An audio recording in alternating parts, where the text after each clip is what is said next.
Ada anggota dewan yang bilang, blok.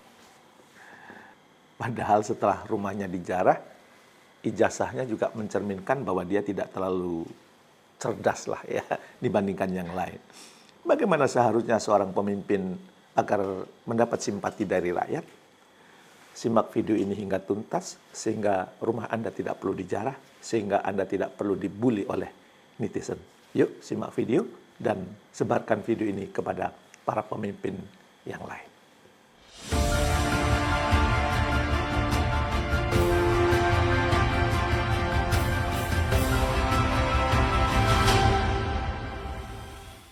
Assalamualaikum warahmatullahi wabarakatuh.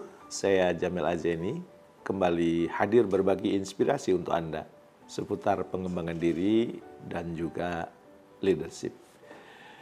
Sahabat sukses mulia, belakangan ini kita dihebohkan oleh pernyataan kasar yang terlontar dari anggota DPR. Ditambah lagi dengan isu tuntutan fasilitas dan gaji yang tinggi, sehingga suasana bangsa kita memanas.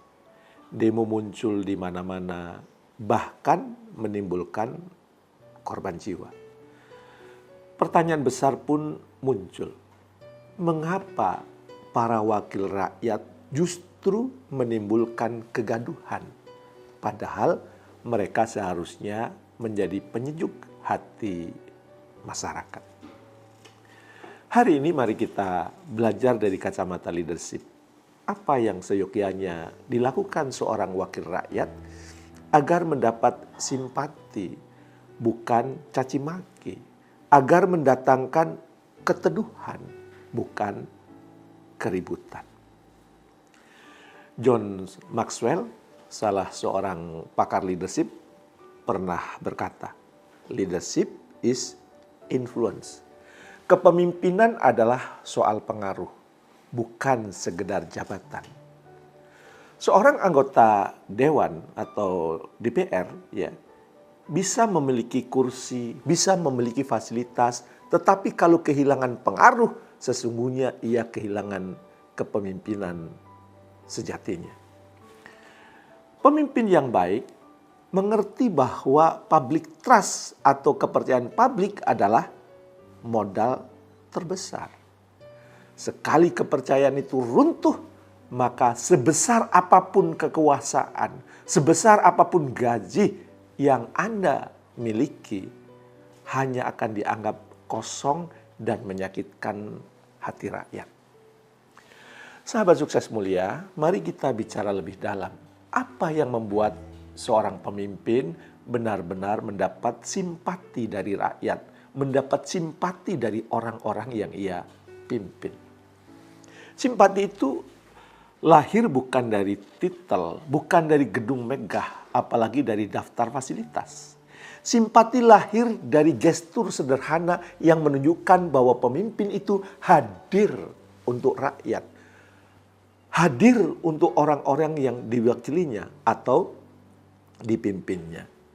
Menurut saya, ada 3 pilar utama leadership yang bisa menghadirkan simpati orang-orang yang dipimpinnya. Dan ini saya yakin sangat diperlukan oleh anggota dewan dan juga Anda sebagai seorang pemimpin. Yang pertama, engaging communication. Kita semua tahu kata-kata seorang pemimpin adalah cermin jiwanya. Kata yang kasar ibarat api yang membakar hutan kepercayaan. Sekali terucap, sulit dipadamkan. Sebaliknya, kata yang menyejukkan ibarat hujan di musim kemarau.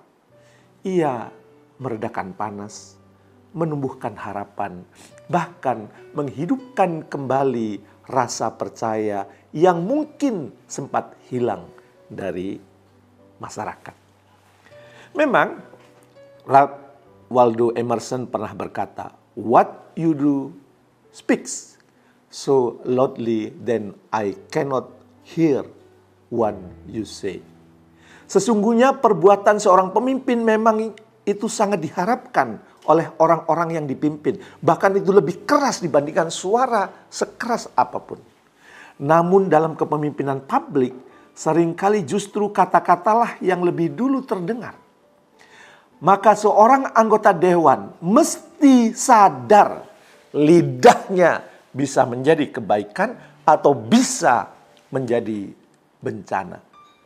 Kata yang dilontarkan satu orang mungkin hanya dianggap emosi sesaat. Tapi bagi rakyat itu simbol arogansi.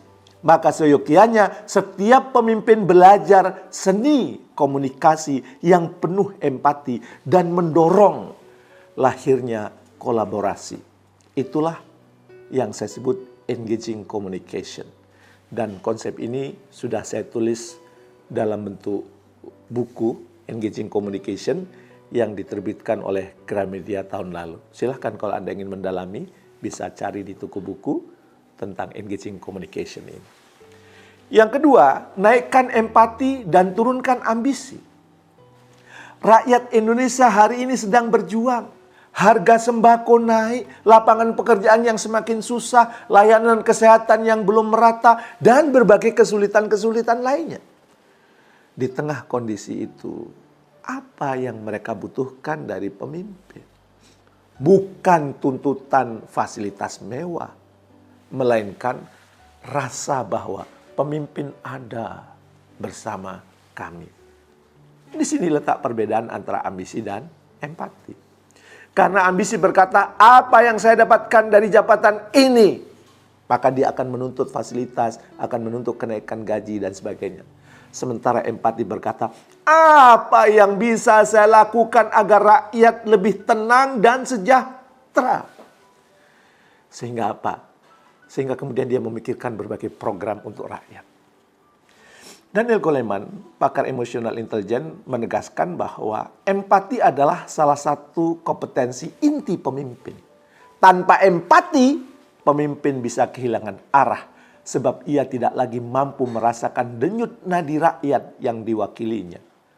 Maka, jika seorang anggota DPR ingin dicintai rakyat, tunjukkan empati, datangi pasar, dengarkan keluhan pedagang kecil, datangi petani, dengarkan keluhan mereka, masuk kampung, lihat anak-anak yang perlu beasiswa.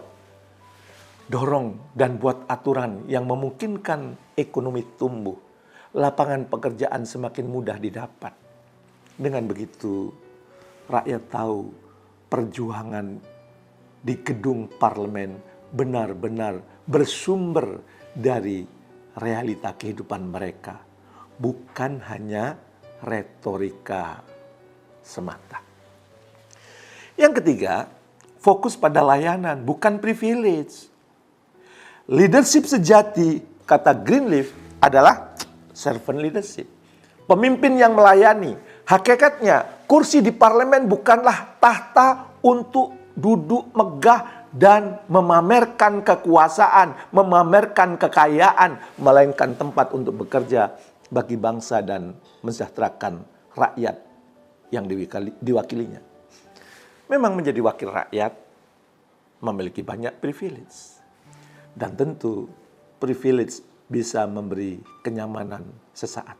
Tetapi pelayanan yang tulus akan meninggalkan jejak sejarah. Bung Hatta dikenang sampai sekarang bukan karena mobil dinasnya, bukan karena fasilitasnya, melainkan karena kesederhanaannya. Ingatlah hukum kepemimpinan. Semakin banyak yang dituntut, semakin banyak rakyat menjauh. Semakin banyak yang diberikan, semakin banyak rakyat merapat. Maka para anggota dewan seharusnya bertanya setiap hari, apakah keputusan saya hari ini meringankan beban rakyat? Apakah ucapan saya hari ini menyejukkan hati rakyat? Apakah sikap saya hari ini menumbuhkan kepercayaan rakyat? Jika jawaban 3 pertanyaan itu adalah iya, maka simpati rakyat akan mengalir dengan sendirinya. Tanpa perlu kampanye, tanpa perlu pencitraan. Karena simpati adalah buah alami dari pelayanan tulus kita kepada orang-orang yang kita pimpin. Jadi, simpati publik bukanlah sesuatu yang bisa dibeli dengan fasilitas, apalagi dipaksakan dengan jabatan. Simpati adalah hadiah yang diberikan rakyat kepada pemimpin yang rendah hati, empatik, dan tulus melayani. Artinya, simpati publik tidak lahir dari fasilitas, tapi dari kerendahan hati. Tidak muncul dari tuntutan, tapi dari pengorbanan. Inilah hukum alam dalam leadership. Semakin rendah hati seorang pemimpin, semakin tinggi martabatnya di mata rakyat. Wahai para anggota DPR, rakyat bukan anti kepada Anda. Rakyat hanya ingin merasakan Anda benar-benar bersama mereka. Gunakanlah lidah Anda untuk menguatkan, bukan menghina. Gunakanlah hati Anda untuk melayani, bukan menuntut berbagai fasilitas yang ingin Anda dapatkan. Jika Anda ingin meninggalkan legasi, dan legasi itu legasi kepemimpinan, mulailah dengan self-leadership. Kendalikan ego, tundukkan hawa nafsu, bangun integritas. Maka rakyat akan melihat bukan sekedar wakil di kursi parlemen, tapi pemimpin yang membawa harapan bagi orang yang Anda wakili. Demo besar yang baru saja terjadi bisa jadi pelajaran mahal. Pemimpin yang kasar dan menuntut akan mengundang kegaduhan. Pemimpin yang rendah hati dan melayani akan mengundang simpati. Maka mari kita dorong para pemimpin kita, termasuk diri kita sendiri, untuk apa? Untuk memilih jalan yang benar. Jalan keteladanan, jalan kerendahan hati, jalan pelayanan.